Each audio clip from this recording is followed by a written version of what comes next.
بسم اللہ الرحمن الرحیم۔ تجلیات حکمت، موضوع 53، حاجت۔ حدیث 1۔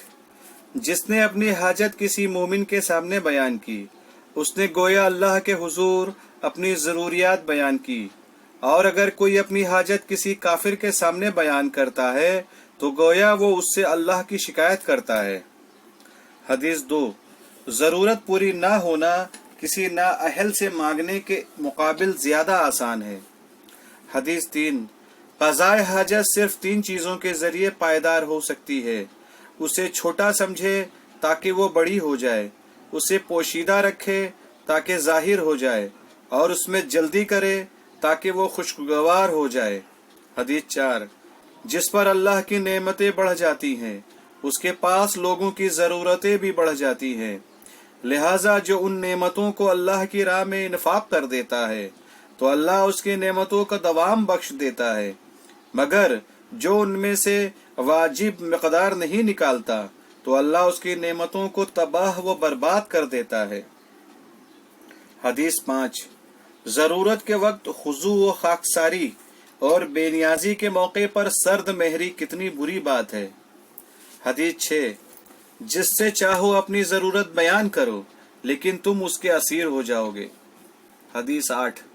ضرورت سے پہلے ہدیہ بہترین چیز ہے۔ حدیث 8۔ دوست ضرورت کے وقت ہی پہچانے جاتے ہیں۔ حدیث 9۔ تمہیں اپنے کسی بھائی کو مانگنے کی تکلیف نہیں دینا چاہیے اگر اسے اس کی حاجت کا علم ہو جائے۔ حدیث 10۔ آپ نے اپنے اصحاب سے فرمایا، تم میں سے جس نے بھی مجھ سے کوئی حاجت ہو وہ لکھ کر دے دے تاکہ میں تمہارے چہروں کو سوال کی ذلت سے بچا سکوں۔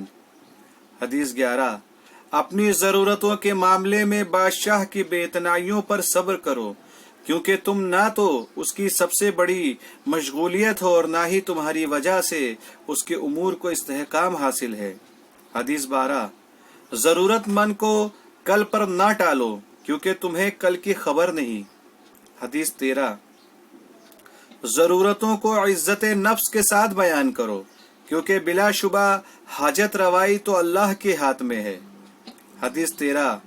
3 لوگوں سے حاجت نہ بیان کرو: جھوٹے سے، کیونکہ وہ تمہاری حاجت کو اپنی باتوں کے ذریعے قریب کر دے گا بھلے ہی وہ تم سے دور ہو، اور نہ ہی احمق سے کچھ مانگو کیونکہ وہ تو تمہیں فائدہ پہنچانا چاہے گا مگر نقصان پہنچا دے گا، اور نہ ہی ایسے شخص سے کچھ مانگو جس کو تم سے کوئی ضرورت درپیش ہو کیونکہ وہ تمہاری ضرورت کو اپنی حاجت کے لیے ڈھال بنا لے گا۔ حدیث 15۔ حاجت طلب کرتے وقت نرمی و لطافت سے کام لینا کسی ذریعے سے زیادہ مفید ہوتا ہے۔ حدیث 16۔ نااہل سے حاجت طلب کرنا موت سے بہتر ہے۔ حدیث 17۔ جس سے تم نے اپنی حاجت بیان کر دی اس کے سامنے تم بے عزت ہو گئے۔ حدیث 18۔ جو تمہارا محتاج ہوگا اس پر تمہاری اطاعت اپنی حاجت ہی کے مقدار میں واجب ہوگی۔ حدیث 19۔ جس کی لئیموں کے پاس کوئی حاجت ہوگی وہ ذلیل ہوگا۔ حدیث 20۔ محتاج کو کبھی نامراد نہ لوٹاؤ بھلے ہی وہ بار بار مانگے۔ حدیث 21۔ جو تمہارا محتاج ہے اس پر شفقت کرنا تم پر واجب ہے۔ حدیث 22۔